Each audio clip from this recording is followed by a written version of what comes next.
سکھانے نکلے ہیں، سنت پھیلانے نکلے ہیں، قرآن سکھانے نکلے ہیں، سنت پھیلانے نکلے ہیں۔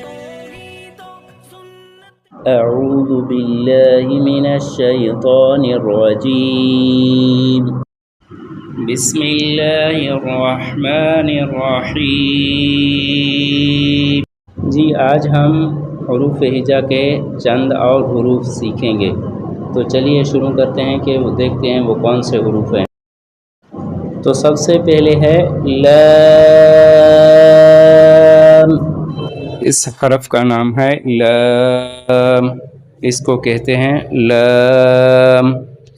اب اس کے بعد دوسرا حرف ہے میم، میم، میم ادا ہوتی ہے دونوں ہونٹوں کے درمیان والا حصہ جب آپس میں ملے تو اس سے ادا ہوتا ہے میم۔ اب تیسرا حرف ہے نون، نون، اب نون ادا ہوتا ہے زبان کا کنارہ یا نوک دانتوں کی جڑ سے ٹکرائے تو وہاں سے ادا ہوتا ہے نون۔ آج کا سبق ان 3 حروف پر مشتمل تھا۔ کل انشاءاللہ العزیز دوسرے سبق میں ملیں گے، تب تک اس کی خوب پریکٹس کریں اور اس کو دہرائیں۔ خدا حافظ۔